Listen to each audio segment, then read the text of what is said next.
So hello everyone. अब जो है हम जा रहे हैं हम मैथ्स की तरफ थोड़ा सा, और मैथ्स के अंदर हम करेंगे प्रोबेबिलिटी की थर्ड एक्सरसाइज।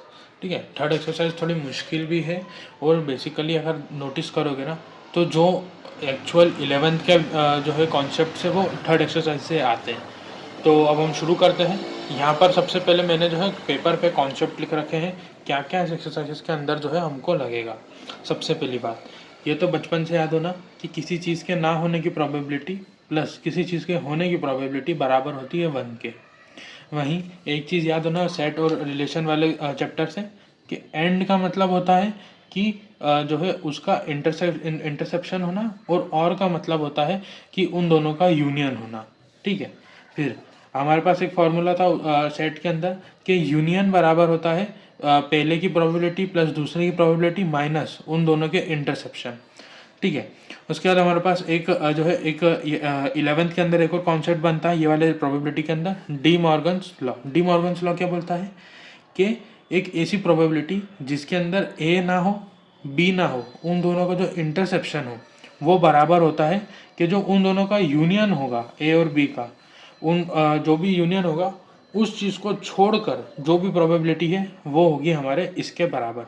अब ये क्या है ये अपन क्वेश्चन के अंदर भी समझेंगे, पर अभी ये याद रखो कि एक ऐसा इंटरसेप्शन जिसके दोनों कंपोनेंट जो है ना हो वो बराबर होगा कि उन दोनों कंपोनेंट का एक तो यूनियन हो जाए, और उस यूनियन के अंदर जो जो है उस सबको छोड़ के वो सारी प्रोबेबिलिटी होगी। फिर आता है हमारे पास एक और क्वेश्चन आता है। ये क्वेश्चन जो है आपको एमसीक्यू के अंदर देखने को अवश्य मिलेगा। ये होता है कि कंसिस्टेंसी चेक करो। कंसिस्टेंसी चेक करो मतलब तो ये याद रखना हमेशा कि ये जो यूनियन होता है किसी भी दो कंपोनेंट का, या तो वो बड़ा हो जाएगा या बराबर हो जाएगा जो भी ए या बी के प्रोबेबिलिटी होगी। ऐसा नहीं होगा कि ए वाले की जो प्रोबेबिलिटी थी उससे जो है कम आ जाएगा हमारा यूनियन वाला, नहीं, या तो बराबर होगा या तो उससे बड़ा होगा। वहीं पर जो इन दोनों का इंटरसेप्शन होगा वो हमेशा छोटा या फिर बराबर होगा उन दोनों कंपोनेंट के। मतलब मेरी बात सुनो कि एक ऐसी चीज़ जिसका एडिशन हमेशा या तो बड़ा ही होगा या बराबर हो जाएगा, पर जब हम उस चीज़ का कॉमन निकालेंगे तो कॉमन क्या कभी उस चीज़ से क्या ज़्यादा आ सकता है, नहीं ना। हमेशा कॉमन हमेशा या तो छोटा आ जाएगा या तो बराबर आ जाएगा। अब हम इस पूरे कॉन्सेप्ट को जो है अप्लाई करेंगे हमारे जो है एक्सरसाइज के अंदर। धीरे धीरे हम इस कॉन्सेप्ट को यूज़ करते करते सीख जाएंगे कि एक्चुअल में ये कॉन्सेप्ट है क्या, चाह क्या रहा है। तो सबसे पहले क्वेश्चन आता है हमारे पास, क्वेश्चन नंबर 2 को छोड़ते हुए हम क्वेश्चन नंबर 1 को छोड़ते हुए हम 2 पे जाएंगे, क्योंकि 1 वाला तो बिल्कुल ही हलवा क्वेश्चन है। दूसरा आता है क्वेश्चन नंबर 2। क्वेश्चन नंबर 2 में क्या बोलते हैं, सबसे पहले तो एक बात याद रखना, आपको सैम्पल स्पेस बनाना आना चाहिए। सैम्पल स्पेस जब तक बनाना नहीं आएगा तब तक क्वेश्चन आगे आप लोगों को सॉल्व करना नहीं आएगा। तो मैं होगा तो धीरे धीरे क्वेश्चंस के अंदर सैम्पल स्पेस बनाना भी सिखा दूंगा। मेरे पास कुछ ट्रिक्स है, उस ट्रिक को यूज़ करके आप बहुत ज़्यादा ईजी तरीके से जो है आप कर भी सकते हो उसको सॉल्व। तो शुरू करते हैं। क्वेश्चन नंबर 2 में सबसे पहले हमको क्या बोला, क्वेश्चन नंबर 2 में बोला कि दो कॉइन को जो है हमने टॉस करा, तो हो सकता है दोनों पर हेड आ गया हो सकता है एक पर हेड एक पर टेल आया हो सकता है एक पर टेल एक पर हेड आया हो सकता है दोनों टेल आए हो। तो ये होता है हमारा जब दो सिक्के उछाले गए हो। ठीक है, तो ये तो हमारे पास क्या हो गया, हमने जो उसने बोला हमने वो निकाल दिया। अब वो आगे क्या बोल रहा है, वो बोल रहा है कि प्रोबेबिलिटी बताओ कि एटलीस्ट एक टेल ऑकर हो। एटलीस्ट एक टेल मतलब ये एक टेल बोले तो एक टेल जो है उसके अंदर आ रहा हो हमारे दोनों कॉइन जब उसको उछाल रहे हैं। तो सबसे पहले देखो इसमें तो दो आ रहे हैं तो ये तो होगा नहीं। इसमें एक टेल आ रहा है, हो सकता है ये है। फिर ये इसमें भी एक टेल आ रहा है, ये हो सकता है। अब इसमें एक भी टेल नहीं आ रहा है। ठीक है, तो उसने हमको क्या बोला कि एटलीस्ट एक टेल होना चाहिए। तो हमारे पास इसके अंदर दो टेल है पर एक टेल तो आ रहा है ना, यानी हम ये वाला और ये वाला को जो है काउंट करेंगे, पर ये जो डबल एच वाला है इसे हम काउंट नहीं करेंगे। ठीक है, एटलीस्ट वन टेल वाला वन हेड वाला समझे ना। ऐसे अगर वन हेड वाला आ जाता तो हेड वाला क्या होता कि एक कम से कम एक हेड होना चाहिए, तो इसमें दो है मतलब एक तो है ना, तो इसको हम काउंट करेंगे। इसके अंदर एक हेड है, इसके अंदर भी एक हेड है, पर ये वाले के अंदर एक भी हेड नहीं है। यानी हमारे पास जो है 3 प्रोबेबिलिटी बन रही है जिसके अंदर टेल आ रहा होगा। तो अभी हमारे क्वेश्चन में क्या बोला, हमको बोला कि एटलीस्ट एक टेल आ जाए। तो एटलीस्ट एक टेल का किस किस में आ रहा है, तो 3 में आ रहा है। यानी हमारा फेवरेबल कितना है, 3। और टोटल हमारे पास कितनी प्रोबेबिलिटी है, तो टोटल हमारे पास जो है वो है 4, तो 4 केस है। अब हमारा प्रोबेबिलिटी का फॉर्मूला क्या आता है कि फेवरेबल अपॉन टोटल, तो फेवरेबल तो 3 हो गए, वहीं पर टोटल है हमारा 4, यानी हमारी प्रोबेबिलिटी हो गई 3/4। ये होता है क्वेश्चन नंबर 2। अब आता है क्वेश्चन नंबर 3। क्वेश्चन नंबर 3 में बोला कि सबसे पहले तो उसने एक डाई उछाली, तो डाई उछाली तो डाई के लिए अंदर केस क्या क्या बनेगा, 1 आ जाएगा, 2 आ जाएगा, 3 आ जाएगा, 4 आ जाएगा, 5 आ जाएगा, 6 आ जाएगा। ये क्या, ये सैंपल स्पेस किसका हुआ, जब एक डाई को हमने थ्रो करा। अब वो क्या क्या बोलते जा रहा है उसको अब मानते जाओ। उसने बोला कि उस चीज़ की प्रोबेबिलिटी बताओ जिसके अंदर जो है हमारा प्राइम नंबर अपीयर होता है। प्राइम नंबर क्या होता है, तो 1 हमेशा याद रखना, 1 एक यूनिक नंबर है, ना ही प्राइम है ना कंपोजिट है, ये एक यूनिक नंबर होता है, तो 1 तो नहीं है। अब प्राइम नंबर क्या होता है, जो या तो 1 या तो खुद की टेबल में है या 1 की टेबल में आता है, तो एक तो 2 हो गया, एक 3 हो गया और एक 5 हो गया। तो हमारे पास फेवरेबल हो गए कितने, 3। अब सबसे पहले तो देख लो टोटल कितने, तो टोटल केस तो हमारे पास 6, तो इस टोटल को तो याद रखो। अब पहले केस के अंदर फेवरेबल हो गए हमारे पास 3, हमारे पास प्रोबेबिलिटी का फार्मूला क्या होता है, फेवरेबल अपॉन टोटल, तो फेवरेबल तो हो गए 3 और टोटल थे 6, यानी आधा, 1/2। ऐसे हमको सेकंड क्या दे रखा है, हमको सेकंड ने देख रखा है कि एक ऐसा नंबर जो कि ग्रेटर और इक्वल हो, एक तो ग्रेटर हो और इक्वल हो किसके, तो 3 के।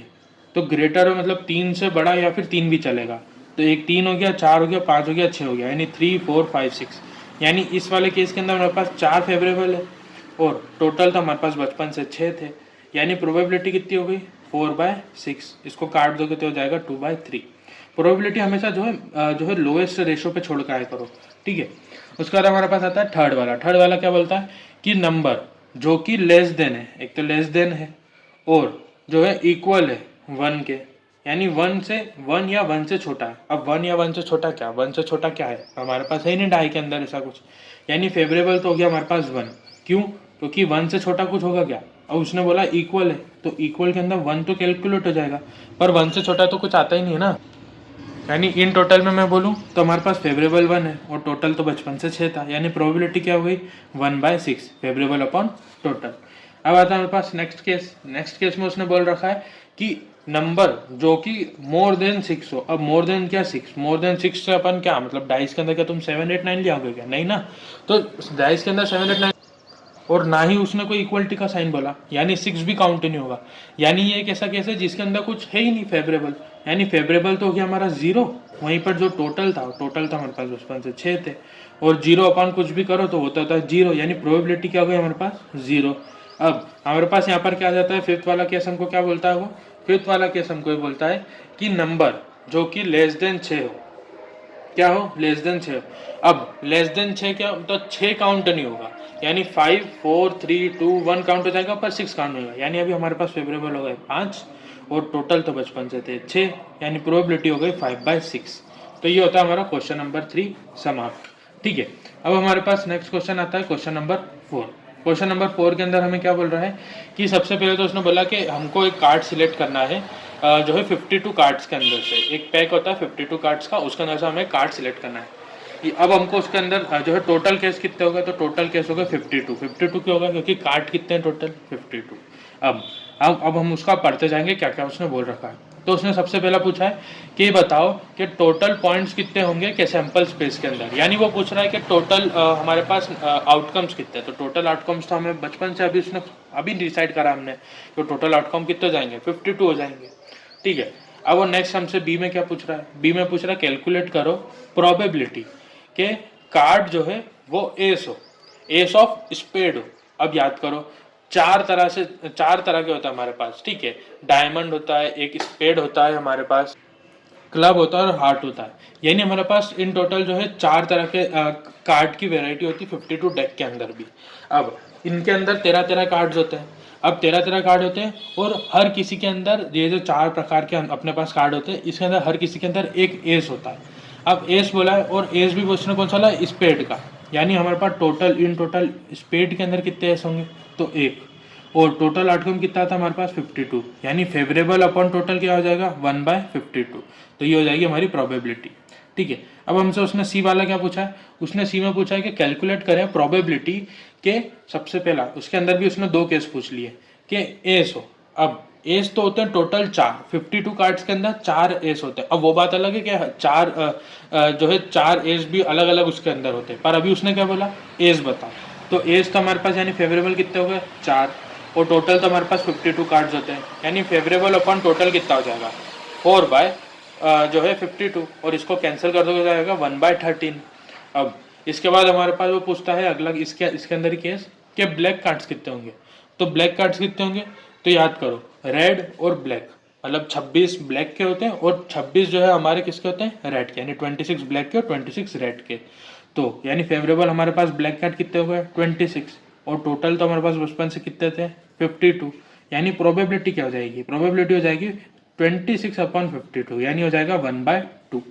ये होता है हमारा क्वेश्चन नंबर 4 समाप्त। अगला आता है हमारे पास क्वेश्चन नंबर 5। अब क्वेश्चन नंबर 5 जो है एक दिमाग का क्वेश्चन है।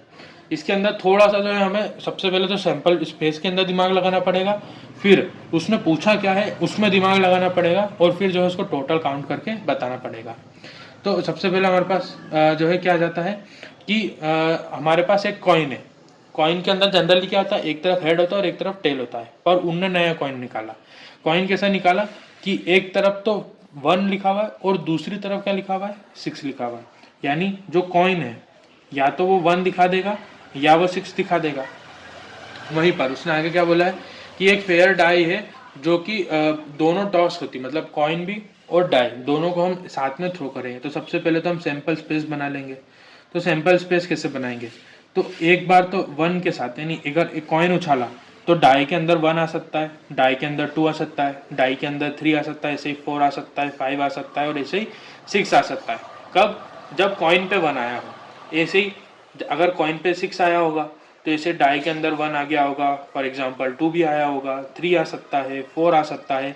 ऐसे ही करते करते हमारे पास 5 और 6 भी आ सकता है डाई के अंदर, जब कॉइन पे क्या हो 6 हो। तो ये तो हो गया हमारा सैंपल स्पेस, यानी हमने हमारा पहला टास्क खत्म कर लिया। अब हमसे क्या पूछ रहा है वो कि प्रोबेबिलिटी बताओ कि जो सम है, अब इसको ध्यान से सुनना, जो सम ऑफ नंबर्स है, यानी इन दोनों का जो सम है। सबसे पहला केस उसने क्या पूछा कि इन दोनों का जो सम है वो 3, अरे सॉरी ये थोड़ा सा इसके अंदर जो है हमारा कट गया था, इसके अंदर नीचे वाला पार्ट, तो मैं एक बार वापस से समझा देता हूँ, ठीक है। तो बेसिकली हमको सबसे पहला क्वेश्चन नंबर 5 के अंदर एक दे रखा है कि जो सम है वो 3 के बराबर है। अब सम 3 के बराबर कैसे हो जाएगा, तो 1 और 1 तो कितना आ जाएगा हमारे पास जो है 2 होगा। वहीं 1 + 2 कितना हो जाएगा 3 हो जाएगा, यानी 1 + 2 वाला जो है केस हमारे पास जो है बनता है। यानी हमारे पास बाकी उनको जोड़ो, बाकी उनको कहता है 1 + 3 हो जाएगा 4, यानी अब जो भी है इसके आगे हम जोड़ेंगे वो सब क्या हो जाएगा, सम उनका कैसा रहेगा 3 से बड़ा होगा, यानी हम उसको तो कैलकुलेट नहीं करेंगे। यानी बेसिकली हमारे पास एक फेवरेबल आउटकम आ रहा है, और वो फेवरेबल आउटकम कितना आ रहा है 1/1 और 2, 1 और 2, यानी फेवरेबल आ गया हमारे पास 1। और टोटल केस कितने हैं, तो इधर 6 और इधर 6, यानी टोटल हमारे पास है 12। तो फेवरेबल हो गया 1 और टोटल थे हमारे पास 12, यानी जो प्रोबेबिलिटी वो कैसे आती है फेवरेबल अपॉन टोटल। अब फेवरेबल अपॉन टोटल क्या हो जाएगा 1/12, यानी फर्स्ट वाले केस की प्रोबेबिलिटी हो गई हमारे पास 1/12। ऐसे सेकंड वाले केस में बोला है कि दो ऐसे नंबर जो भी हम कॉइन और डाइस पर आए उनका जब एडिशन करेंगे तो 12 आता है। अब देखो 1 और 1 हो जाएगा 2, इसे यहाँ से यहाँ तक भी काउंट करोगे तो 6 + 5 तक भी तो क्या आ जाएगा 11 तक आएगा। पर एकमात्र 6 और 6 ऐसा केस है जिसकी प्रोबेबिलिटी, जिसको ऐड करने पे हमारा कितना आ जाएगा 12, यानी हमारे पास फेवरेबल क्या हो गया। सबसे पहले तो इसके अंदर सैंपल स्पेस में से क्या बन रहा है हमारे पास 6 और 6 बन रहा है, यानी फेवरेबल हमारे पास पूरे इसमें से बन गया 1। वही टोटल केस हमारे पास टोटल कितने थे 12 थे, 6 हैं और 6 हैं तो हो गए 12, यानी प्रोबेबिलिटी निकलती है फेवरेबल अपॉन टोटल, और फेवरेबल अपॉन टोटल बोले तो 1/12, यानी क्वेश्चन नंबर 5 हमारा होता है समाप्त। अब आता है हमारा क्वेश्चन नंबर 6। अब क्वेश्चन नंबर 6 में हमको क्या बोल रहा है, क्वेश्चन नंबर 6 में बोल रहा है कि सबसे पहले तो 4 मैन दे रखा है उसने, और दे रखा है 6 वुमन है एक सिटी काउंसिल के अंदर। इससे हमें कोई मतलब नहीं कि सिटी काउंसिल है कुछ भी हो, उससे हमें कोई मतलब नहीं। तो सबसे पहले उसको हमको दे रखा है कि 4 मैन है और 6 वुमन है। वो बोल रहा है हमें आगे कि अगर एक काउंसिल मेंबर जो है वो सिलेक्ट किया जाता है कम्युनिटी के लिए रेंडमली, तो बताओ कि वुमन कितनी, मतलब जो वुमन है उनकी चांसेस कितने हैं कि वो जो है वो उस काउंसिल की मेंबर हो। तो ये तो यार देखो 10th का क्वेश्चन है यार, ठीक है। उसने हमको क्या बोला, बोलो टोटल कितने हो गए, तो टोटल कैसे निकलेगा कि total man plus total woman, तो टोटल मैन कितने 4 और वुमन कितने 6, यानी टोटल आउटकम तो हमारे पास कितने हो गए 10 हो गए। वहीं पर उसने हमसे पूछा है कि बताओ वुमन वुमन के केस कितने होंगे, तो यानी हमको उसने बोल रखा है कि फेवरेबल है केवल वुमन वाले केस, यानी 6 वुमन है। अब प्रोबेबिलिटी निकलती कैसे, तो प्रोबेबिलिटी निकलती फेवरेबल अपॉन टोटल, यानी 6 वुमन अपॉन टोटल यानी 10, तो इसको काट दोगे तो आ जाएगा 3/5, यानी 3/5 उनके चांसेस है कि वो वुमन जो है वो काउंसिल मेंबर बन जाएगी। तो ये था हमारा क्वेश्चन नंबर 6। क्या बात है हमारे पास क्वेश्चन नंबर 7। अगेन अब ये क्वेश्चन नंबर 7 भी जो है थोड़ा दिमाग हिलाने वाला क्वेश्चन है। सबसे पहले तो उसने क्या बोला कि कॉइन को हमने 4 बार उछाला है, मतलब सबसे पहले तो चैलेंज ये है कि आप सिंपल स्पेस बनाओ। सिंपल स्पेस देखो, अब मैं ट्रिक समझाता हूँ 4 कॉइन के लिए। सबसे पहले तो निकालो कि 2 कॉइन उछालेंगे तो कितना होगा। सबसे पहले निकाल लो 1 कॉइन उछालेंगे तो क्या हो जाएगा, एक हेड हो सकता है और एक टेल हो सकता है। अब 2 कॉइन के लिए निकालो। अब इसमें सीख लेना ठीक है ना, कि 1 कॉइन होता तो कैसे केस बनते हैं, 2 कॉइन होगा तो कैसे केस बनेंगे, 3 कॉइन होगा तो कैसे बनेंगे, 4 होगा तो कैसे बनेंगे, इसके अंदर सब सीख जाओगे। अगर एक उछाला तो हो जाएगा हेड और टेल, वहीं पर अगर 2 उछाले होते तो हेड के साथ हेड आ सकता था, टेल के साथ टेल आ सकता था, टेल के साथ हेड आ सकता था और हेड के साथ टेल आ सकता था। अब मान लो 3 कॉइन उछालते, तो 3 कॉइन उछालेंगे तो क्या करो, कुछ भी नहीं, ये जो लिखे ना इनको नीचे एक बार और एक बार वापिस लिख लो, head head tail tail tail head head और टेल। अब ऊपर वाली सीरीज के साथ सबको साथ हेड के साथ लिख लो और नीचे वाले की सबके साथ टेल के साथ लिख लो। ये होगा जब हमने 3 कॉइन उछाले। अब हम निकालेंगे 4 कॉइन के लिए। अब 4 कॉइन के लिए कुछ नहीं, ये जो 8 केस है इन 8 केस को वापिस से लिख लो, तो ये हो जाएगा हेड हेड टेल हेड, मतलब फिर टेल हेड हेड, फिर हेड टेल हेड, ऐसे head tail tail tail head tail tail tail tail और हेड हेड टेल। अब ऊपर वाले जो 8 है उनको हेड के साथ लिख लो और नीचे वाले जो 8 होंगे उनको टेल के साथ लिख लो। बेसिकली कुछ नहीं, जैसे जैसे बोलते जाए वैसे वैसे डबल करते जाओ, ठीक है। तो ये हो गया हमारा सिंपल स्पेस, किस लिए, जब 4 कॉइन उछाले हो हमने।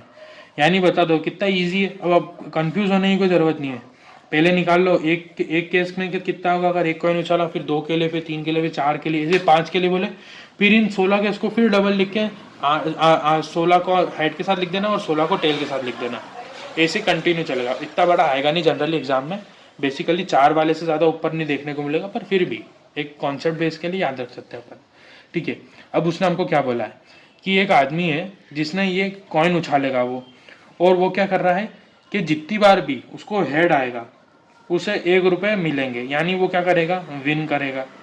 वहीं पर उसने बोला है कि उससे लॉस होगा किसका, सबसे पहले तो लिख लो कि लॉस होगा उसको 1.5 रुपये का। 1.5 रुपये का लॉस क्यों होगा, जब उसको आएगा टेल। अब उसने हमें बोला है कि आप सबसे पहले तो निकालो कि उसे सैंपल स्पेस बनाओ, तो हमने सैंपल स्पेस बना लिया। फिर उसने आगे हमें बोला है कि आप बताओ कि कितने डिफरेंट अमाउंट ऑफ मनी वो लेके जीत के जाएगा और या फिर वो हार के जाएगा, तो उसकी प्रोबेबिलिटी भी निकालो। तो सबसे पहले अब हम बचने से पहले एक ट्रिक निकालेंगे। देखो 2 केस ऐसे होते हैं जो कि आपको रटे हुए होते हैं। एक तो एक केस होता है जिसमें चारों हेड है, वो केवल एक होता है। तो एक जिसके अंदर चारों हेड है वो क्या है, एक केस है हमारे पास। अब एक केस ऐसा है जिसके अंदर चारों टेल आते हैं, तो चारों टेल कैसे आते हैं, तो ये रहे चारों टेल वाला, वो भी एक ही केस होता है। अब हमें निकालना है बाकी के लिए मगजमारी। तो एक केस ऐसा होगा जिसके अंदर 2 टेल और 2 हेड आ रहे होंगे, अब उन सबको गिन लो। तो एक तो ये वाला हो गया, 2 टेल 2 हेड। फिर इसमें देखो तो ऊपर वाले में तो एक भी नहीं है, यानी अभी एक, और फिर नीचे वाली में देखोगे तो एक यहाँ पर है 2, और एक ये देखोगे है ना, तो यहाँ पर हमारे पास 2 टेल थे, 2 टेल, यहाँ भी 2 टेल है, 1 2 3, 3 केस अभी तक मिल गए। फिर इसमें भी नहीं है, इसके अंदर भी नहीं है, यहाँ पर है, तो ये हो गए 4, एक ये भी है 5, एक ये है 6, और बाकी कुछ भी नहीं, यानी हमारे पास टोटल है इसमें अंदर 6 केस। यानी बेसिकली हमारे पास अभी हम फेवरेबल निकाल रहे हैं, ठीक है। अब ऐसे ही हमारे पास होगा एक ऐसा केस होगा, ऐसे कुछ केस होंगे जिसके अंदर 3 टेल होंगे और एक हेड आ रहा होगा। तो अब ऐसे ढूंढ लो 3 हेड हो रहे हो जिसके अंदर और एक टेल हो रहा होगा, मतलब 3 टेल और एक हेड। तो पहला नहीं है, दूसरा भी नहीं है, ये वाले के अंदर आ रहा है हमारे पास नहीं, ये वाला भी नहीं, फिर आता है हमारे पास ये भी नहीं है, एक ये है 1, और एक ये 2, और हो जाएगा हमारे पास एक ये 3 और एक ये 4, यानी टोटल है हमारे पास 4, यानी इसके होगा फेवरेबल 4। अब ऐसे वाले केस गिन लो जिसके अंदर क्या हो, 3 हेड हो और एक टेल हो, तो वो जिसके अंदर अंडरलाइन नहीं वो वाले गिन लो, 1 2 3 4, यानी ये भी क्योंकि हमारे पास 4। बेसिकली देखोगे ना तो देखो कॉन्सेप्ट क्या है, 3 टेल हो या 3 हेड हो उनके केस 4 है, 2 टेल हो या 2 हेड हो उनके केस 6 है, 4 हेड हो एक, ये भी एक है, और 4 टेल हो वो भी एक है। यानी बेसिकली देखोगे तो है सब सेम।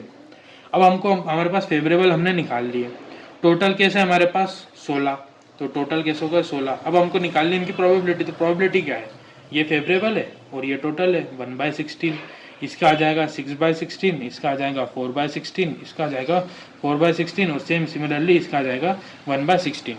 यानी ये हमने इसकी निकाली प्रोबेबिलिटी। फंडा क्या लगाया, फंडा हमने लगाया सबसे पहले तो हमने उसका जो है सैंपल स्पेस निकाला। सैंपल स्पेस निकालने के बाद हमने 5 तरह की प्रोबेबिलिटी निकाली। या तो एक ऐसा केस बन जाए जिसके अंदर चारों में हेड आ रहा हो, एक ऐसा केस जिसमें चारों में टेल आ रहा हो, फिर एक कम कर दो, जैसे हेड है ना तो हेड के अंदर में से एक हेड कम कर दिया, 3 हेड और एक टेल, तो वो वाला केस निकाल लिया। फिर एक और हेड कम कर दो, तो एक हेड कम करा तो 2 हेड बचे और 2 टेल बचे, फिर उसका केस निकाल लिया। फिर एक और हेड कम कर दो, तो एक और हेड कम करा तो एक हेड बचा और फिर 3 टेल बचे, उसका हमने निकाल लिया। यानी अगर सीरीज देखोगे ना तो ये हो रहा है, पहले 4 टेल थे, 4 हेड थे, फिर 3 हेड हुए, फिर 2 हेड हुए, फिर एक हेड हुआ। अब इनके साथ यहाँ पर 0 टेल हो जाएगा, यहाँ पर एक टेल बढ़ जाएगा, यहाँ पर 2 टेल आ जाएंगे और यहाँ पर 3 टेल आ जाएंगे। ठीक है, अब हमको उसने बोला क्या है, मतलब अभी तो हमारा क्वेश्चन शुरू हुआ है कि मतलब अब तो हम जो है अब कुछ करेंगे, अब अभी हमको निकालना है कि वो कितने रुपए जीत के जाएगा। ठीक है, तो उसने बोला था कि एक हेड पे वो 1 रुपये जीत के जाएगा। जब हमारे पास 4 हेड थे यानी वो 4 रुपये जीत के जाएगा, और 4 रुपये जीत के जाएगा यानी वो विन करेगा, और 1 भी रुपया नहीं हारेगा क्योंकि उसको एक भी टेल नहीं आया है। अब जब हमारे पास 3 हेड और एक टेल होगा यानी उसने जो है टोटल 3 रुपये जीते होंगे क्योंकि हर हेड पे वो 1 रुपये जीत रहा है। वहीं पर एक टेल पे वो क्या करेगा, हारेगा, हारेगा मतलब माइनस का साइन, और हारेगा तो एक टेल आ रहा है यानी 1.5 को माइनस कर दो, यानी अभी भी वो 1.5 रुपये तो जीत के जा रहा है, यानी अभी भी वो क्या कर रहा है, विन कर रहा है। फिर एक हेड कम कर दो, तो 2 हेड और 2 टेल, तो 2 हेड मतलब वो 2 रुपये जीत के जा रहा होगा, और 2 टेल मतलब वो 3 रुपये हार के जा रहा होगा। यानी अब बेसिकली उसका हारना शुरू हो गया, उसका डिक्लाइन शुरू हो गया, तो अब इसको माइनस कर दिया जाएगा -1, यानी यहाँ से वो हो गया उसका लॉस शुरू हो गया। अब एक हेड वो जीता होगा और फिर वो 3 टेल वाला केस आ गया, तो एक हेड जीता मतलब 1 रुपये जीता, और 3 टेल आ गया बेचारे का, तो उसको हारा 1.5 का, अब मल्टीप्लाई कर दो जो है 3 के अंदर यानी 4.5, तो ये हो जाएगा, माइनस कर दो तो -3.5, यानी अभी वो 3.5 रुपये हार के जाएगा। फिर आ जाएगा कि चारों टेल आ जाए, मतलब उसका नसीब ही खराब हो जाए बिल्कुल ही, यानी चारों टेल आ जाए यानी होगा 6 रुपये वो हार जाएगा, यानी उसको पूरा घाटा आ जाएगा। तो ये होता है हमारा क्वेश्चन नंबर 7। बेसिकली इस पूरे एक्सरसाइज में मेरे को तो सबसे टफ ये वाला क्वेश्चन लगता है क्योंकि इसके अंदर दिमाग बहुत लगाना पड़ता है। ठीक है, अब हमारे पास आता है नेक्स्ट क्वेश्चन नंबर 8। अब क्वेश्चन नंबर 8 के अंदर हमको क्या बोल रहा है, सबसे पहले तो बनाओ सैंपल स्पेस। देखो सैंपल स्पेस बनाना नहीं आएगा ना तो क्वेश्चन आगे सॉल्व करना नहीं आएगा। मैं आपको कोशिश यही कर रहा हूँ कि आपको पूरी एक्सरसाइज में मैं साथ ही साथ सैंपल स्पेस भी बनाना सिखा दूँ। और बेसिकली बताऊँ ना तो पहली एक्सरसाइज के अंदर आपको सैंपल स्पेस बनाना ही सिखाया है, तो अगर नहीं करी है ना पहली एक्सरसाइज तो बता देना, अगर उसके अंदर भी डाउट हो मैं वो भी बता दूंगा। ठीक है, सैंपल स्पेस हमको सबसे बोला है कि 3 कॉइन उछाले। अब सबसे पहले याद करो अभी मैंने क्या सिखाया था, सबसे पहले निकाल लो एक, अगर एक कॉइन उछाला या तो हेड आ जाएगा या टेल आ जाएगा। अब अगर मान लो 2 कॉइन उछाले होते तो या तो हेड हेड आ सकता था या टेल टेल, या टेल हेड आ सकता था या हेड टेल आ सकता था। अब 3 कॉइन उछाले यानी इनको डबल लिख दो, तो ये हो जाएगा हमारा head tail tail, tail head और हेड टेल। एक को लिख दो हेड के साथ और एक सीरीज को लिख दो टेल के साथ। ये हो गया तीन जो है हमारे अगर कॉइन उछालेंगे तो उनकी प्रोबेबिलिटी। अब हमसे उसने पूछा है कि प्रोबेबिलिटी बताओ कि सबसे पहला केस उसने बोला 3 हेड आ जाए। अब 3 हेड तो इसमें किसमें एक ही केस है, यानी हमारे पास फेवरेबल हो गया 1, और टोटल हमारे पास 8 केस है, यानी टोटल तो हमारे पास कितने हैं 8 केस है। तो प्रोबेबिलिटी क्या होती है, फेवरेबल अपॉन टोटल यानी 1/8। ये गया हमारा फर्स्ट वाला। सेकेंड वाला क्या बोलता है, सेकेंड वाला बोल रहा है 2 हेड आ जाए। अब 2 हेड आ जाए तो 2 हेड देखो किस किस में आ रहे हैं, एक इसमें, तो इसमें नहीं आ रहा, इसमें नहीं आ रहा, इसके अंदर आ रहा है 1 2 3 और किसी में नहीं आ रहे, तो फेवरेबल हो जाएंगे हमारे पास 3, और टोटल तो हमारे पास बचपन से 8 थे। प्रोबेबिलिटी निकलती फेवरेबल अपॉन टोटल, फेवरेबल थे 3 और टोटल है 8, तो हो गया 3/8। नेक्स्ट में वो बोल रहा है कि आप निकाल लो क्या आप निकालो कि एटलीस्ट 2 हेड हो, एटलीस्ट 2 हेड मतलब 2 तो होना ही होना, 2 से ज़्यादा हो तो चलेगा, तो 2 से ज़्यादा में एक केस बनता है, एक सारे टेल हो जाए, फिर 2 हो तो एक ये रहा, फिर एक ये रहा, 3 हो गए, फिर एटलीस्ट 2, तो 2 के अंदर इसमें तो एक ही आ रहा है, तो ये वाला तो चलेगा नहीं, ये वाला भी नहीं चलेगा, ये वाला चलेगा क्योंकि इसमें 2 हेड 2 टेल आ रहे हैं, यानी 1 2 3 4, 4 तो हमारे पास ये होगा इसके केस, क्योंकि इसके अंदर भी एक भी टेल 2 टेल नहीं है और इसके अंदर भी 2 टेल नहीं, यानी 4 इसके अंदर होगा फेवरेबल, और टोटल हमारे पास बचपन से 8 थे, प्रोबेबिलिटी हो जाती है फेवरेबल अपॉन टोटल, तो हो जाएगा 4/8 यानी 1/2।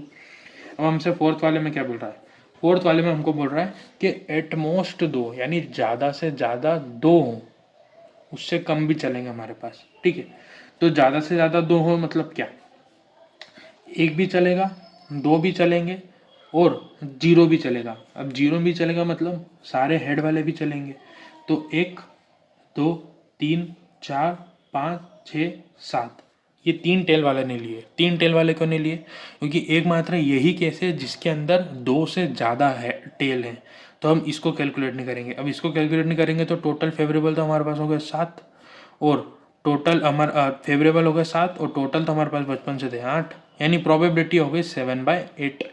समझ में आया ना एटमोस्ट वाला केस, एटमोस्ट मतलब ज़्यादा से ज़्यादा 2, 2 से ज़्यादा नहीं चलेगा, तो इसमें आ रहे थे, इसमें आ रहे थे, इसमें आ रहे थे, इसमें आ रहे थे, इसमें आ रहे थे, इसमें भी आ रहे थे। अब ज़्यादा से ज़्यादा 2 हो तो जिसमें नहीं है वो भी कैलकुलेट होगा, मतलब देखो अब इसके अंदर टेल तो है नहीं, अगर टेल है मतलब सॉरी अगर जिसके अंदर हेड तो है ही नहीं ये वाले के अंदर, पर हमने इसको कैलकुलेट करा। रुको रुको, मैंने तुमको जो है एटमोस्ट 2 टेल वाला समझा दिया, तो अभी ठीक है, अभी इसको ही मान लो कि हमने अभी समझा एटमोस्ट 2 हेड वाला, 2 टेल वाला, ठीक है। अभी वापस से समझाता हूँ मैं तुम्हें 2 हेड वाला, ठीक है। 2 हेड वाला मतलब एक ऐसा वाला जिसके अंदर जो है ये वाला नहीं आएगा, हेड हेड हेड वाला नहीं आएगा, क्योंकि इसके अंदर ज़्यादा से ज़्यादा हमको क्या बोला है कि 2 हेड हो, इसके अंदर 3 होगा, तो ये वाला तो नहीं आएगा। अब इसके अंदर एक आ रहा है, ये हो जाएगा काउंट, ये भी हो जाएगा, ये भी हो जाएगा, ये भी हो जाएगा, और ये भी हो जाएगा।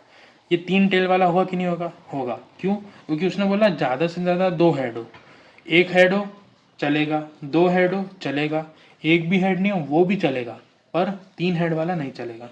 यानी हमारे पास अभी कितने फेवरेबल हो गए 7, और कितने हो गए टोटल 8 हो गए, यानी प्रोबेबिलिटी हो गई 7/8। हमारे पास नेक्स्ट आता है फिफ्थ वाला एक्चुअल क्वेश्चन, जो क्वेश्चन नंबर 8 में जो फिफ्थ वाला है कि एक भी हेड नहीं हो। अब एक भी हेड नहीं हो तो वो वाला हमारे पास कौन सा केस आता है, केवल एक। देखो इसमें भी हेड आ जाएगा, एक भी हेड बोले तो मतलब एक भी हेड नहीं हो रहा, जैसे इसमें हेड आ रहा है, इसमें भी हेड आ रहा है, इसमें भी हेड आ रहा है, इसमें भी हेड आ रहा है, इसमें भी हेड आ रहा है, इसमें भी हेड आ रहा है, इसमें भी हेड आ रहा है, हेड किस में नहीं आ रहा है, तो के तीनों टेल हो जाए उसमें नहीं आ रहा है, यानी फेवरेबल हो गया हमारे पास 1, टोटल तो बचपन से 8 थे, प्रोबेबिलिटी हो गई 1/8। अब सिक्स वाला क्या बोल रहा है, सिक्स वाला हमें बोल रहा है कि जो है आप बताओ कि तीनों टेल हो। अब तीनों टेल हो या फिर एक भी हेड नहीं हो, बात तो एक ही है, यानी फेवरेबल हो गया हमारे पास 1 और टोटल होगा हमारे पास 8। देखो तीनों टेल मतलब एक ही कैसे, टेल टेल टेल, फेवरेबल हो गया 1, प्रोबेबिलिटी हो जाएगी 1/8। सातवां क्या बोल रहा है, सातवां बोल रहा है एग्जैक्टली 2 टेल हो, मतलब केवल 2 टेल हो, 3 टेल वाला भी नहीं चलेगा और एक भी टेल वाला नहीं चलेगा। यानी देखो एग्जैक्टली 2 कितने हैं, तो इसमें आ रहा है एग्जैक्टली 2, इसमें नहीं आ रहा है, इसमें भी नहीं आ रहा है, इसमें भी नहीं आ रहा है, इसके अंदर 2 टेल आ रहे हैं, इसके अंदर 2 टेल आ रहे हैं, मतलब 1 2 3, 3 ऐसे केस है जिसके अंदर 2 टेल आ रहे हैं, यानी फेवरेबल हो गया 3, और हमारे पास टोटल तो बचपन से 8 थे, प्रोबेबिलिटी हो जाएगी 3/8।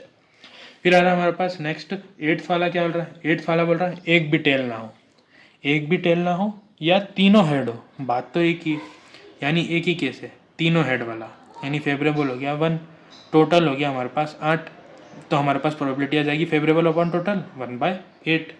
हमारे पास अब अगला क्या पूछ रहा है, वो पूछ रहा है नाइन्थ वाले में पूछ रहा है कि ज़्यादा से ज़्यादा 2 टेल हो, ज़्यादा से ज़्यादा 2 टेल हो मतलब अभी मैंने यहाँ पे देखो मैंने पहले ही समझा दिया था गलती से, पर समझा दिया था, ज़्यादा से ज़्यादा 2 टेल हो, एटमोस्ट 2 टेल, यानी फेवरेबल क्या हो जाएगा 7, क्योंकि ज़्यादा से ज़्यादा क्या हो, एक भी नहीं वाला भी चलेगा, 2 वाला भी चलेगा, 1 वाला भी चलेगा, पर 3 वाला नहीं चलेगा, क्योंकि ज़्यादा से ज़्यादा 2 हो सकते हैं, 1 वाला चलेगा, 2 वाला चलेगा, एक भी नहीं वाला भी नहीं चलेगा, पर 3 वाला नहीं चलेगा, यानी हो जाएगा प्रोबेबिलिटी 7/8।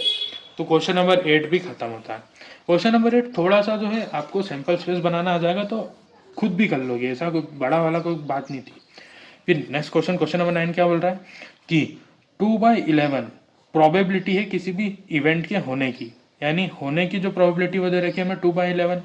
अब याद करो मैंने जो है तुम्हें कॉन्सेप्ट के अंदर सिखाया था, कॉन्सेप्ट के अंदर क्या सिखाया था कि किसी चीज़ के होने की प्रोबेबिलिटी, किसी चीज़ के होने की प्रोबेबिलिटी माइनस प्लस किसी चीज़ के ना होने की प्रोबेबिलिटी बराबर होती है 1 के। वही लगाएंगे अभी हम, कि हमको दे रखा है किसी चीज़ के होने की प्रोबेबिलिटी और हमें निकालना है कि किसी चीज़ के ना होने की प्रोबेबिलिटी।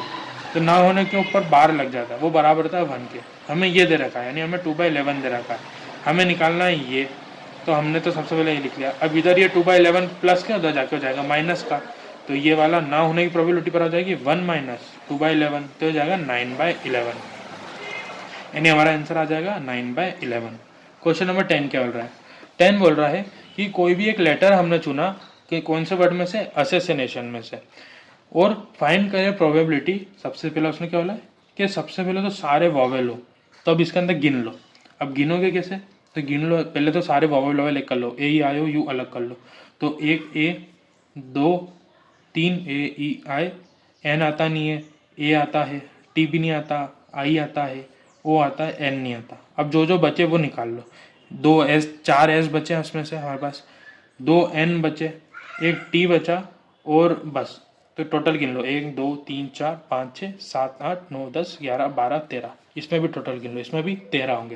यानी असेसिनेशन की इसके अंदर 1 2 3 4 5 6, 6 तो वॉवेल आ रहे हैं और बाकी के साथ क्या है हमारे पास, कॉन्सोनेंट्स है। तो हमको वॉवेल वाले की फेवरेबल कितने हो गए? तो 2 और 2 3, 6 हो गए हमारे पास। और टोटल कितने थे हमारे पास? टोटल थे 13। 13 लेटर थे, उसमें से 6 वॉवेल है। प्रोबेबिलिटी कैसे निकालेंगे वॉवेल की? फेवरेबल अपॉन टोटल, क्योंकि 6 वॉवेल है, ए ई आई ओ यू के अंदर से हमने निकाल लिया। अब कॉन्सोनेंट्स कितने थे? तो कॉन्सोनेंट्स थे हमारे पास 1 2 3 4 5 6 7, 7 तो कॉन्सोनेंट है, यानी फेवरेबल हो गया 7, और टोटल थे 13, यानी प्रोबेबिलिटी क्या हो जाएगी? 7/13। तो होता क्वेश्चन नंबर 10 खत्म। अगला आता हमारे पास क्वेश्चन नंबर 11। क्वेश्चन नंबर 11 में भी थोड़ा सा सोचना पड़ेगा। अभी हमने उसने क्या बोला कि चलो एक एग्जाम्पल से समझो कि तुम लॉटरी लेने गए, एक लॉटरी के अंदर 1 से लेकर 20 नंबर आपको चुनने हैं, ठीक है? 1 से 20 तक के बीच में से कोई 6 नंबर आपको चुनने हैं।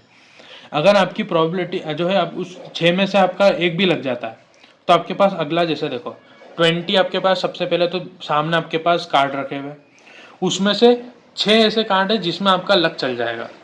तुमने एक कार्ड उठा ला। अब एक कार्ड उठाया मतलब अभी फेवरेबल तुम कितना बना रहे हो? एक बना रहे हो। और टोटल कार्ड कितने में से उठा रहे हो? 20 में से उठा रहे हो, ठीक है? तो तुम्हारा हो जाएगा, सॉरी, फेवरेबल तुम्हारे पास कितने हैं कि 6, तुम उसके अंदर जो है उसके अंदर तुम विन कर सकते हो, यानी टोटल में अब तुम कितने विन कर सकते हो? 6, और फेवरेबल हो जाएंगे तुम्हारा 6, और टोटल कितने तुम्हारे पास कार्ड? 20 है। यानी सबसे पहले जब उठाओगे, जब फेवरेबल 6 है और टोटल है 20। अब दूसरी बार मान लो तुम्हारा पहले में लक चल गया, तुम्हारा वो आ गया उसके अंदर से जो है एक तुम्हारा लग गया लक, तो अब तुम्हारे पास टोटल कार्ड फेवरेबल कितने बचेंगे? 5, क्योंकि एक तो तुम्हारा लग गया। वहीं अब टोटल कितने बचेंगे? तो टोटल तुमने एक निकाल लिया, अगर एक निकाल लिया तो अब तुम्हारे पास टोटल कितने बच जाएंगे? 19। ऐसे मान लो तुम्हारा दूसरे में भी लक चल गया, अब तुम तीसरा निकालने गए, तो अब तीसरा निकालने में तुम्हारे को टोटल अभी तुम्हारे पास कितने बचे उस पत्तों में कि तुम जीत सकते हो? 4 बचे। वहीं पर टोटल तुम्हारे पास अब कितने बचे होंगे? तुमने 2 निकाल लिए, यानी अब 18 बचे होंगे टोटल के अंदर।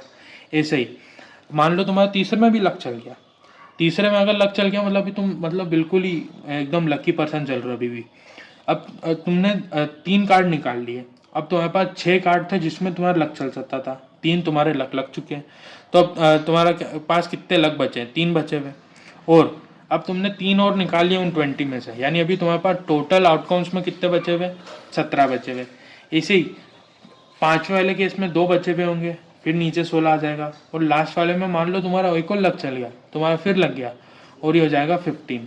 यानी ऊपर जो है एक एक करके कम होते जाएंगे, और बेसिकली नीचे भी एक एक करके कम होते जाएंगे, क्योंकि जैसे जैसे लक लगते जाएगा तुम्हारा एक कार्ड कम होते जाएगा। 6 5 4 3 2 1, ऐसे जिस कार्ड में से तुम निकाल रहे हो, मतलब टोटल में से तुम निकाल रहे हो, उसमें से भी तो एक कार्ड कम हो रहा है, यानी उसके अंदर भी 20 19 18 17 16, यानी टोटल फेवरेबल भी तुम्हारा कम होगा और फेवरेबल वाला भी कम होगा। अब इसको सॉल्व करके जो भी आंसर आए वो तुम्हारा आंसर।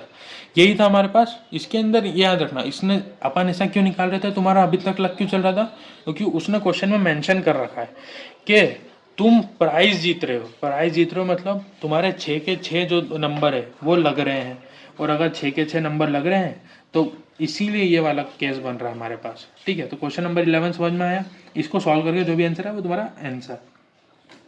अब आता है हमारे पास नेक्स्ट 12th वाला। अब 12th वाला याद करो, मैंने तुम्हें इसकी सिखाई थी, मैंने तुमको जो है कॉन्सेप्ट क्या सिखाया था, कंसिस्टेंसी वाला याद करो कि हमेशा यूनियन वाला जो है वो बड़ा होगा या बराबर होगा किसके, ए या बी के। वहीं पर जो इंटरसेक्शन वाला है वो या तो छोटा हो जाएगा या बराबर हो जाएगा पी ए और पी बी के। अब हमको यहाँ पर वही निकालना है। तो देखो उसने क्या दे रखा है, सबसे पहले तो रखा है कि जो ए की होने की प्रोबेबिलिटी है वो दे रखी है अपन को 0.5, और जो बी दे रखा है हमें वो दे रखा है 0.7, और उसने इंटरसेप्शन दे रखा है जो है 0.6। अब देखो मैंने क्या बोला था, इंटरसेप्शन हमेशा ए और बी से छोटा होगा। अब ए से तो ये छोटा ही है, मतलब सॉरी 7 बी वाले से तो जो क्या है ये छोटा ही है, पर ए वाला क्या हो रहा है, ए वाले के साथ तो ये बढ़ा जा रहा है ना। देखो अपन ने क्या बोला था कि पी ए और पी बी के ये क्या हो जाएगा, या तो बराबर हो जाएगा या फिर जो है कैसा हो जाएगा, ये छोटा हो जाएगा हमारे इसके इंटरसेप्शन के। यानी ये दोनों बड़े होने चाहिए ये वाले वैल्यू से। अब ये दोनों बड़े होने चाहिए तो ये 0.5 तो छोटा है ना 0.6 से, यानी ये वाला जो है क्या है, इनकंसिस्टेंट है। यानी फर्स्ट वाला तो हमारा कैसा हो गया, फॉल्स हो गया। इसी नेक्स्ट वाला देखोगे सेकंड वाला, उसके अंदर हमको क्या दे रखा है, पी ए की वैल्यू दे रखी है हमें 0.5 और पी बी की वैल्यू दे रखी है हमें 0.4, और वहीं पे पी ए और यूनियन बी का हमको दे रखा है 0.8। अब याद करो मैंने बोला था कि ये जो पी है और ये पी बी है इनकी जो है वैल्यू हमेशा छोटी होगी या फिर बराबर होगी जो ये यूनियन होता है उसके। यानी ये देखो ये सेटिस्फाई कर रही है, 0.5 छोटा होता है 0.8 से और 0.4 भी छोटा होता है 0.8 से। यानी हाँ ये वाली चीज़ क्या है, कंसिस्टेंट है। यानी क्या लिख दोगे वहाँ पर, ट्रू, और ट्रू या फिर ऐसा लिख सकते हो कि यस इट इज़ कंसिस्टेंट। ठीक है, तो ये बता हमारे पास क्वेश्चन नंबर 12 समाप्त। क्वेश्चन नंबर 13 जो है वो आसान है। क्वेश्चन नंबर 13 में तुम्हें होमवर्क दूंगा, क्योंकि देखो कुछ ना कुछ तुम्हें भी करना पड़ेगा। अब क्वेश्चन नंबर 13 का मैं तुम्हें कॉन्सेप्ट बताता हूँ। हमको दे रखा है किसी किसी केस में ये वाला दे रखा है, ये वाला दे रखा है, ये दे रखा है या फिर ये दे रखा है। फॉर्मूले के अंदर जो नहीं है उसको छोड़कर कैलकुलेट कर दो, इधर उधर ले जाकर तुम्हारा आंसर आ जाएगा। फॉर्मूला क्या लगेगा कि यूनियन बराबर होता है हमारा P A plus P B minus उन दोनों का इंटरसेप्शन। ये वाला फॉर्मूला रखो, उनकी वैल्यू रखते जाओ और जो भी फिल इन द ब्लैंक्स है उसका आंसर निकालते जाओ। ये तुम्हारा होमवर्क है।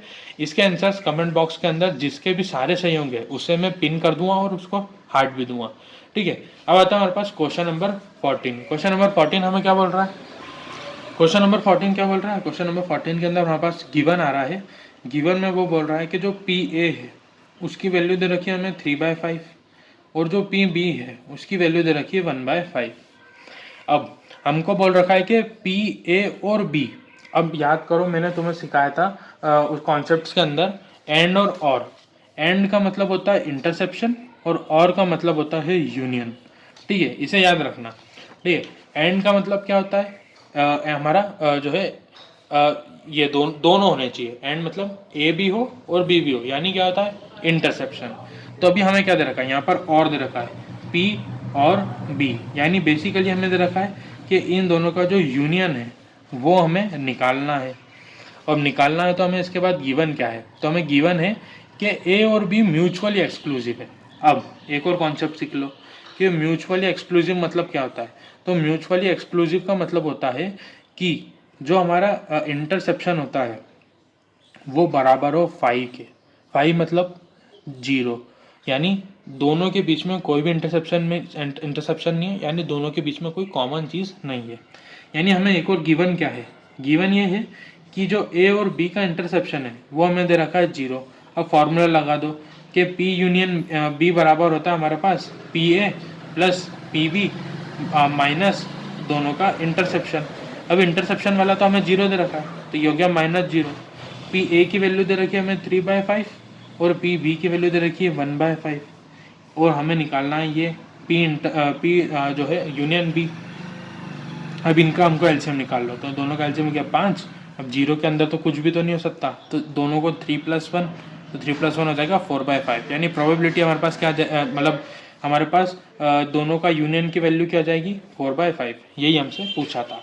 अब क्वेश्चन नंबर 15 में हमसे क्या बोला है, क्वेश्चन नंबर 15 के अंदर अपन को दिया है गिवन कि जो ई वाले की प्रोबेबिलिटी है वो दे रखी है 1/4 और जो एफ वाले की प्रोबेबिलिटी है वो दे रखी है हमें 1/2 और पी एंड एफ मतलब क्या बोल रहा है वो हमें, वो बोल रहा है कि ई और एफ का जो इंटरसेप्शन है वो बराबर हमें दे रखा है 1/8 और उसने क्या बोला है कि फाइंड करो। क्या फाइंड करो, सबसे पहला उसने हमको दे रखा है पी और बी मतलब दोनों का यूनियन फाइंड करो। देखो कॉन्सेप्ट वाला जो मैंने तुम्हें भेजा है ना उसका स्क्रीनशॉट ले लो, उसे किसी कॉपी में लिख लो और एग्जाम के 2 मिनट बैठो भी ना उसके पहले भी उसे पढ़ते रहना, क्योंकि देखो कॉन्सेप्ट पूरे उसके अंदर वही चल रहा है अभी तक, कुछ भी बदला नहीं है। बाकी अपना दिमाग लग रहा है वो बात अलग है, अपन सैम्पल स्पेस बना रहे हैं उसमें से फिर कुछ निकाल रहे हैं, बाकी वो सब चल रहा है। पर जो कॉन्सेप्ट बेसिकली जो लिखवाए मैंने उसके अलावा बाहर से कुछ भी नहीं है, ठीक है। तो अपन को यहाँ पर ये बोला है, तो अब ये निकालने का फॉर्मूला क्या होता है हमारे पास दोनों का यूनियन बराबर होता है ए वाले की प्रोबेबिलिटी प्लस बी वाले की प्रोबेबिलिटी माइनस दोनों के इंटरसेप्शन को माइनस कर दो। अब ए की जगह ई मान लो या बी की जगह एफ मान लो। अब दोनों की वैल्यू रखी हमने, तो ई यूनियन एफ क्या हो जाएगा, ए की वैल्यू रख दी हमने 1/4, बी की रख दी 1/2 और दोनों का इंटरसेप्शन गिवन था -1/8। एलसीएम कर दोगे तो एलसीएम हो जाएगा 8, इसका 2 4 -2, तो ये हमारा हो जाएगा बेसिकली 5/8। तो हमारे पास आंसर क्या आ गया कि हमारे पास ये जो दोनों का यूनियन है वो बराबर हो जाएगा 5/8।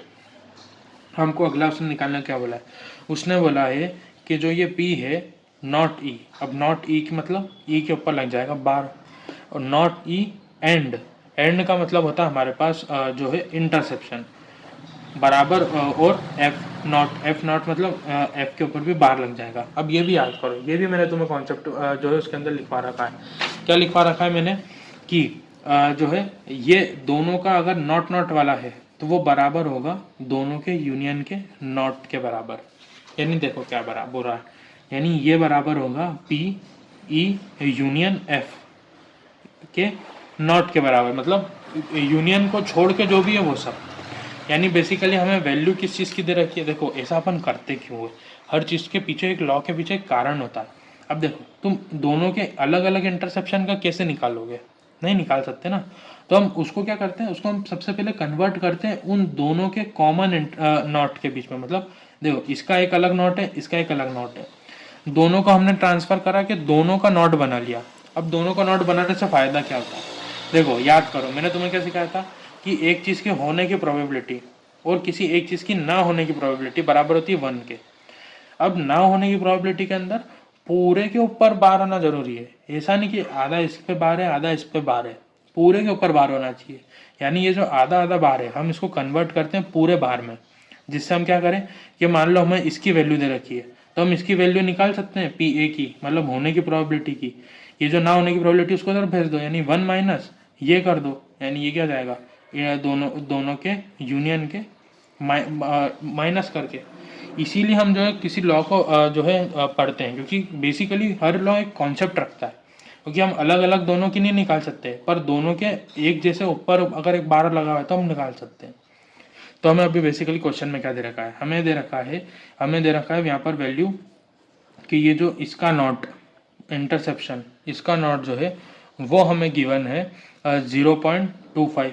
यानी बेसिकली हमें क्या गिवन है, पी यूनियन एफ जो है बराबर होगा इन दोनों के नॉट के। अब यहाँ से सबसे पहले हमको इसके आगे क्या दे रखा है, हमको दे रखा है कि बताओ कि ये जो ये पी और पी एफ है क्या ये म्यूचुअली एक्सक्लूसिव है। म्यूचुअली एक्सक्लूसिव बोले तो क्या बताया था मैंने तुम्हें कि दोनों का इंटरसेप्शन बराबर होगा 0 के। यानी वो बोल रहा है कि ये जो P इंटरसेप्शन F है इसे प्रूव करो कि ये 0 होगा। तो हम इसको निकालेंगे कैसे, बेसिकली हम इसको ऐसे निकालेंगे। देखो अभी अपन ने यहाँ पे भी एक गलती कर दी, अपन ने क्या गलती करी, उसमें क्वेश्चन में अपन को दे रखा था और मतलब होता है यूनियन, और यूनियन का उल्टा क्या आ जाएगा इंटरसेप्शन। ठीक है, यहाँ पे भी अपन ने ये गलती करी, यहाँ पे भी ये यूनियन हो जाएगा और ये हो जाएगा इंटरसेप्शन। यानी अभी हमको बेसिकली दे रखा है कि जो नॉट इंटरसेप्शन है वो उसकी वैल्यू 0.25।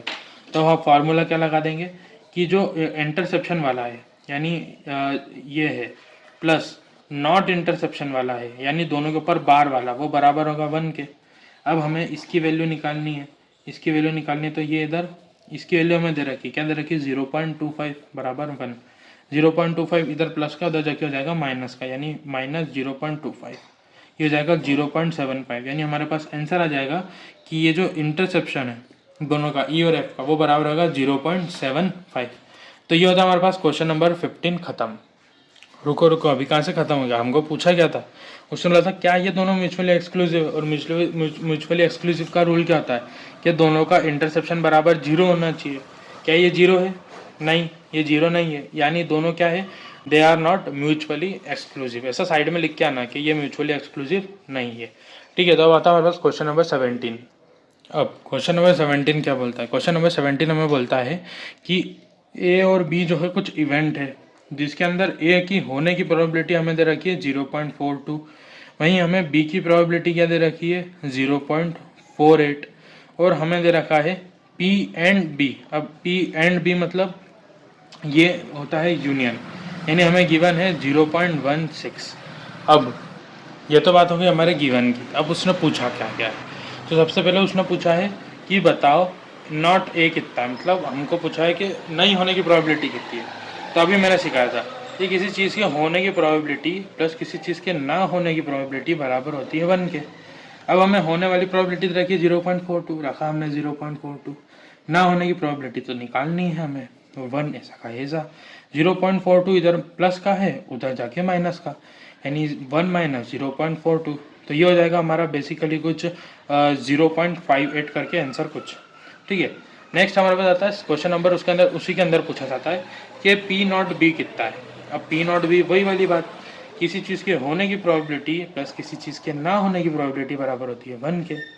होने की प्रोबेबिलिटी बी वाली की दे रखी है 0.48, ना होने की तो हमें निकालनी है बराबर 1 ऐसा का ऐसा। ये इधर प्लस का है उधर जाके हो जाएगा ये माइनस का, माइनस का हो जाएगा तो हो जाएगा 1 माइनस 0.48। अब 1 माइनस 0.48 बेसिकली क्या हो जाएगा 0.52। अब इसी के अंदर हमको अगला कुछ दे रखा है कि P और B निकालो। P और B बोले तो हमारा क्या बेसिकली हमें क्या बोला इसने कि आप निकालो इन दोनों का यूनियन, जो है P और B हमको निकालो, या तो ये या तो वो। तो सॉरी हमें ऊपर दे रखा है एंड दे रखा था, तो एंड होता है इंटरसेप्शन। तो हमारे पास फॉर्मूला क्या हो जाता है, P और B मतलब दोनों का यूनियन बराबर हो जाएगा PA प्लस PB बरा माइनस होता है हमारा दोनों का इंटरसेप्शन। तो हमें ये वाला तो निकालना ही है। हमें गिवन क्या क्या है, हमें ए वाला गिवन है 0.42, हमें बी वाला गिवन है 0.48 और माइनस 0.16 गिवन है। इन दोनों को प्लस कर लोगे तो जाएगा 0.96 और माइनस कर दोगे 0.16, तो ये हो जाएगा 90। अब इन दोनों को माइनस कर लोगे तो हमारा आंसर आ जाएगा 0.74 करके। ठीक है, तो ये हो जाता है हमारा क्वेश्चन नंबर 17 खत्म। नेक्स्ट आता है हमारे पास क्वेश्चन नंबर 18। अब यहाँ से बेसिकली जो है वर्ड प्रॉब्लम्स टाइप का कुछ हमारा शुरू हो जाता है। क्वेश्चन नंबर 18 के अंदर हमें क्या दे रखा है कि एक स्कूल है जिसके अंदर देखो परसेंटेज से घबराना नहीं, ठीक है। 40% जो बच्चे हैं उन्होंने मैथ्स को ओपीटी कर रखा है, वहीं 30% ऐसे बच्चे हैं जो स्टडी कर रहे हैं बायोलॉजी, और 10% ऐसे लोग हैं जो इतने महान हैं कि जिन्होंने मैथ्स, अब हम क्या कर रहे हैं मैथ्स को M मान लिया और बायो को B मान लिया, कि ये जो इतने महान बच्चे जो हैं ये 10% लोग, इन लोगों ने मैथ्स और बायो को दोनों को साथ में ओपीटी करा है, यानी इन दोनों को इंटरसेप्शन, यानी मैथ्स और बायो का जो इंटरसेप्शन है वो कितना दे रखा है हमें 10। देखो एक चीज़ और याद रखो, बोथ वर्ड भी आ जाए ना, बोथ वर्ड का मतलब भी होता है इंटरसेप्शन। ठीक है, इतनी चीज़ एक और याद रख लेना कॉन्सेप्ट के अंदर।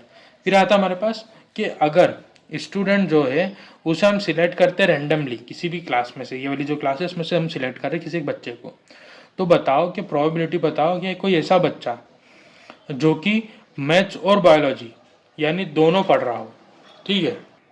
मैथ्स और बायोलॉजी की मतलब क्या बोल रहा है वो हमें बोल रहा है कि दोनों का यूनियन निकालो। दोनों का यूनियन मतलब टोटल मैथ्स और बायो के कितने टोटल बच्चे होंगे वो बता। तो हमारे पास फॉर्मूला होता ही क्या है कि जो यूनियन बराबर क्या होता है, पी मैथ्स वाला plus P B plus minus दोनों का इंटरसेप्शन। अब इंटरसेप्शन मैथ्स और बायो का इंटरसेप्शन होगा, तो मैथ्स का हमें क्या दे रखा है 40%, बायो का दे रखा है 30% और दोनों का जो है जो बच्चे महान थे उनका है 10%। तो हो गया 70 माइनस 10%, यानी ये 60% बच्चे जो ऐसे हैं जिन्होंने मैथ्स और बायो मतलब दोनों मैथ्स और बायो के सब बच्चों को जब साथ में रखेंगे तो उन टोटल बच्चों की आबादी है 60%। ठीक है, परसेंट से घबराना नहीं, परसेंट बेसिकली बस डराने के लिए दिया जाता है। फिर आता है हमारे पास क्वेश्चन नंबर 19। क्वेश्चन नंबर 19 ये बोल रहा है कि एक एंट्रेंस एग्जाम होती है। एंट्रेंस एग्जामिनेशन के अंदर जो दो टेस्ट थे, जो दो एग्जामिनेशन हुई, उसके अंदर किसी एक कोई बच्चा होगा, उसका जो फर्स्ट टेस्ट गया हमारे पास, उसके अंदर उसकी प्रोबेबिलिटी बन रही है, जो फर्स्ट टेस्ट है उसके अंदर उसकी प्रोबेबिलिटी बन रही है बेसिकली हमारे पास 0.8। वहीं पर उसका जो सेकंड टेस्ट उसने दिया, उसने सेकंड जो टेस्ट दिया उसके अंदर प्रोबेबिलिटी बन रही है 0.7। तो वो बोल रहा है कि जो प्रोबेबिलिटी है कि वो किसी एक में पास हो जाए, एटलीस्ट वन में पास हो जाए, यानी वो बोल रहा है हमें कि दोनों का यूनियन यानी फर्स्ट और सेकंड का यूनियन की जो प्रोबेबिलिटी वो हमें गिवन है 0.95। उसने बोला एटलीस्ट, एटलीस्ट मतलब या तो इसमें पास हो जाए या तो इसमें पास हो जाए, यानी वो बोल रहा है बेसिकली और, यानी पी और का मतलब क्या समझाया मैंने, यूनियन बताया। तो ये भी या फिर ये भी, यानी यूनियन बोल रहा है, तो उसकी प्रोबेबिलिटी हमें दे रखी है 0.95। उसने पूछा क्या है कि बताओ कि वो दोनों में पास कब हो जाएगा। अब दोनों में पास मतलब क्या बोल रहा है कि फर्स्ट वाले में पास हो जाए सेकंड वाले में पास हो जाए, यानी वो बोल रहा है एंड शब्द का यूज़ कर रहा है, यानी वो बेसिकली बोल रहा है कि इंटरसेप्शन बता दो पी और बी का। अब इंटरसेप्शन निकालने का फॉर्मूला हमारे पास कुछ भी नहीं होता है, कुछ नहीं होता है, जो फर्स्ट होता है उसका यूनियन बराबर पहले का प्रोबेबिलिटी प्लस दूसरे की प्रोबेबिलिटी माइनस दोनों के इंटरसेप्शन की प्रोबेबिलिटी। तो हमें क्या गिवन है, हमें दोनों का यूनियन गिवन है 0.95, पहले की प्रोबेबिलिटी 0.8 है, दूसरे की प्रोबेबिलिटी 0.7 है, और हमें उन दोनों का इंटरसेप्शन निकालना है एग्जामिनेशन का। तो एग्जामिनेशन वाले को जो इंटरसेप्शन है उसको उधर रख दो, इधर माइनस का उधर जाके प्लस का, और ये 0.95 इधर प्लस का उधर जाके माइनस का, तो ये 0.87 0.7 ऐसा कैसा, और ये जाएगा माइनस 0.95। अब इसे सॉल्व करोगे तो जाएगा 1.5 माइनस 0.95, तो ये बेसिकली हमारे पास हो जाएगा 0.55, यानी वो दोनों में पास होने की उसकी प्रोबेबिलिटी क्या हो जाएगी 0.55। तो होता है हमारा क्वेश्चन नंबर 19 खत्म। आता है हमारे पास नेक्स्ट क्वेश्चन नंबर 20। अब क्वेश्चन नंबर 20 के अंदर फिर से हमें दिमाग थोड़ा घुमाना पड़ेगा। क्या बोल रहा है वो कि जो प्रोबेबिलिटी है कि स्टूडेंट पास हो जाए किसी भी फाइनल एग्जाम में, कब, जब बोथ इंग्लिश, अब बोथ का मतलब याद करो मैंने क्या बोला था, दोनों का इंटरसेप्शन। अब हमने इंग्लिश को ई मान रखा है और हिंदी को जो है एच मान रखा है। तो इंग्लिश यानी प्रोबेबिलिटी हमें देखिए कि इंग्लिश और हिंदी यानी उनका दोनों का इंटरसेप्शन की जो प्रोबेबिलिटी है वो 0.5 है। वहीं पर कि वो ना किसी में भी पास नहीं हो, मतलब वो बिल्कुल ही ढोर बच्चा है, मतलब उसको मतलब कुछ भी नहीं बोल सकते अब अपन, कि जो वो इंग्लिश में भी फेल हो रहा है और हिंदी में भी फेल हो जाए, उसकी प्रोबेबिलिटी कितनी है 0.1। अब दोनों में फेल हो जाए, दोनों में फेल हो जाए मतलब ना ही उसका इंग्लिश में लगे इंटरसेप्शन, ना ही उसका हिंदी में दिमाग लगे, उसकी प्रोबेबिलिटी कितनी आ रही है 0.1। ठीक है, यानी बेसिकली वो क्या बोल रहा है कि बोथ इंग्लिश और हिंदी में क्या हो जाए वो फेल हो जाए।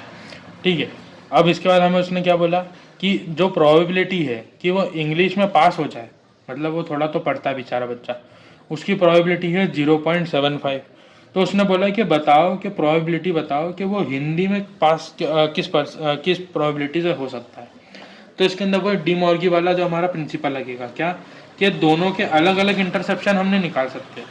तो हम क्या करते हैं बेसिकली फॉर्मूला लगाते हैं कि जो बीच वाला होता है उसको अपन बदल दो, उसको पलट दो। तो अगर यहाँ इंटरसेप्शन है तो यहाँ यूनियन कर दो, और अगर यहाँ यूनियन होता तो हम इंटरसेप्शन कर देते।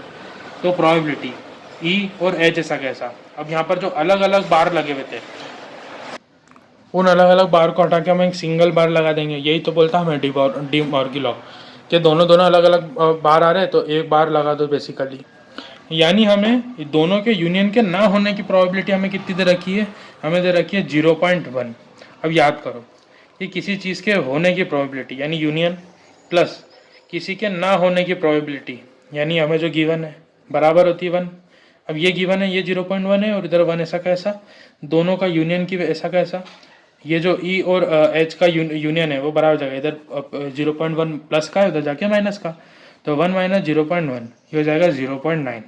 यानी पी यूनियन एच हमको क्या दे रखा है 0.9। अब ये तो हमने जो हमको दिया था उससे हमने निकाल लिया, अब उसने जो पूछा है वो हम निकालेंगे। उसने क्या पूछा है कि हिंदी की जो निकाल दो कि उसकी प्रोबेबिलिटी कितनी होगी। तो याद करो फॉर्मूला कि यूनियन बराबर होता है पहले की प्रोबेबिलिटी प्लस दूसरे की प्रोबेबिलिटी माइनस दोनों के इंटरसेप्शन की प्रोबेबिलिटी। अब ये हो गया हमारे पास फॉर्मूला, हमें ई गिवन है, ई गिवन है, ये गिवन है, मतलब ये हमने निकाला, ये गिवन है, ये निकालना है। ये वाला क्वेश्चन का आंसर क्या होगा ये मैं तुम पे छोड़ता हूँ, कमेंट बॉक्स में इसका आंसर बताना, पता तो चले कितने लोग इतनी दूर तक आते हैं देखने वीडियो 20, मतलब 1 घंटे तक की वीडियो पे कौन रेगुलर रहता है। तो इसका आंसर कमेंट करना, ठीक है। क्वेश्चन नंबर 20 का अब लास्ट क्वेश्चन इस एक्सरसाइज का, बहुत बड़ी एक्सरसाइज थी, ठीक है ना। तो हमें सबसे पहले तो क्या दे रखा है, हमें दे रखा है जो है यूनियन, मतलब टोटल, इन टोटल कितने बच्चे हैं 60 बच्चे। इसका कोई काम नहीं रहेगा, मैं पहले बता देता हूँ, ठीक है। अब एनसीसी कोई होता होगा कुछ, तो एनसीसी के अंदर 30 बच्चों ने ओपीटीटी कर रखा है। अब हम एनसीसी को बेसिकली यार इतना सारा नहीं लिखेंगे, तो एनसीसी का हम केवल सी लिख देंगे और एनएसएस का केवल हम एस लिख देंगे। यानी हमें जो सी वाले की प्रोबेबिलिटी वो हमें 30 दे रखी है, और वहीं पर ये जो एनएसएस वाला यानी एस वाले की जो प्रोबेबिलिटी है वो हमें दे रखी है 32 दे रखी है, ठीक है।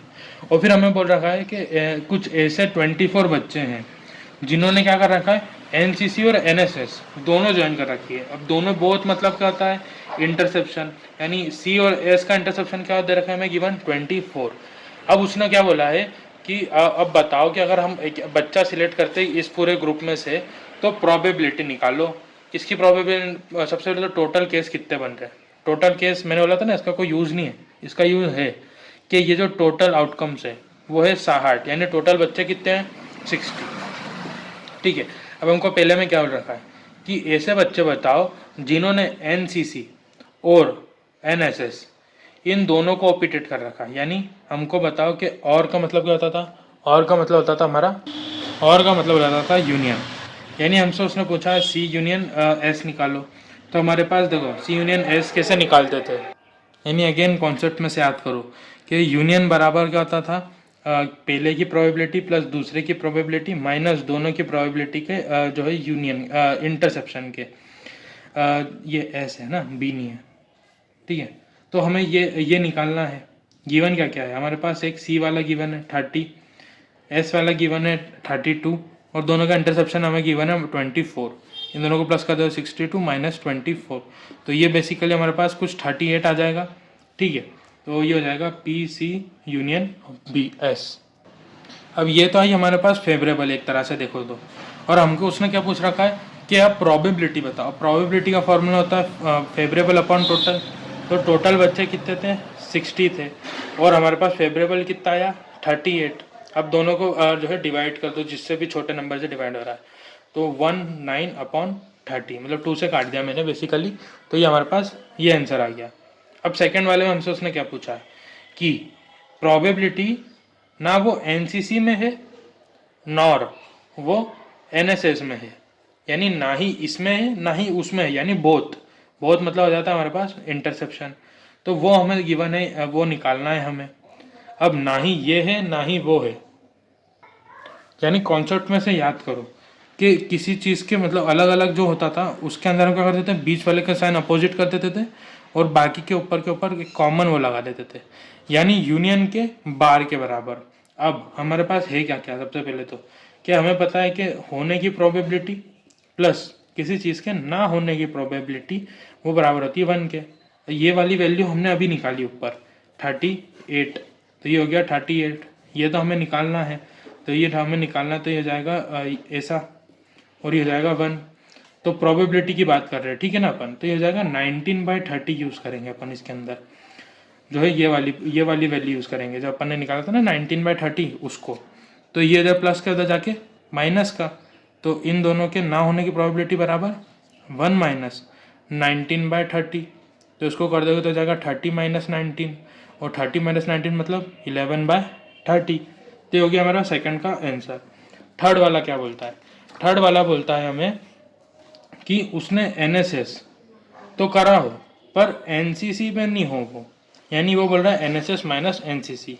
अब एनएसएस माइनस एनसीसी का जो प्रोबेबिलिटी का फॉर्मूला होता है वो हमारे पास क्या आ जाता है, वो हमारे पास होता है कि ये जो एस वाला है इसमें से आप माइनस कर दो इन दोनों के कॉमन का। इसको भी आप जो है क्या लिख ले, अपने जो कॉन्सेप्ट वाला पेज था ना उसके अंदर उसको ऐड कर ले, ठीक है। क्या कि बेसिकली इसको एक ऐसे लिख लो कॉमन फॉर्मेट में कि पी ए माइनस बी बराबर होता है हमारा पी ए माइनस जो है दोनों के इंटरसेप्शन के। मान लो पहले पे बी होता, अगर पहले पे बी होता तो बी वाला माइनस दोनों का इंटरसेप्शन, ठीक है। मतलब जो पहला हो उसमें से जो भी उन दोनों का इंटरसेप्शन है उसे माइनस कर दो। एक ये वाला कॉन्सेप्ट और याद रख लेना, ठीक है। मतलब देख रहे हो, एंड तक वीडियो देखने के फ़ायदा यही होता है कि बीच में अगर कोई कॉन्सेप्ट छूट जाता है ना तो वो वीडियो के अंदर कवर हो जाता है। तो हमारे पास एस वाले का हमको उसने गिवन दे रखा था क्या, 32, ठीक है। उसने हमें गिवन था 32, और दोनों का इंटरसेप्शन हमें जो है ऑल्सो गिवन था क्या, 24, तो हो जाएगा 24। इन दोनों को माइनस कर लोगे तो ये हो जाएगा हमारे पास 8, यानी एस माइनस सी की प्रोबेबिलिटी आ गई 8। अब एग्जैक्टली प्रोबेबिलिटी का फॉर्मूला क्या होता है, फेवरेबल अपॉन टोटल, फेवरेबल आ गया 8 और टोटल तो 55 थे 60। अब दोनों को डिवाइड कर लो तो ये बेसिकली हमारे पास कितना आ जाएगा, 4 से डिवाइड कर दो, 2/115, ठीक है। तो 2/50 आ गया हमारा प्रोबेबिलिटी। ये होती है हमारी एक्सरसाइज खत्म। इसके अलावा भी कोई डाउट हो तो बता देना। मिलते हैं नेक्स्ट वीडियो में। Thank you very much.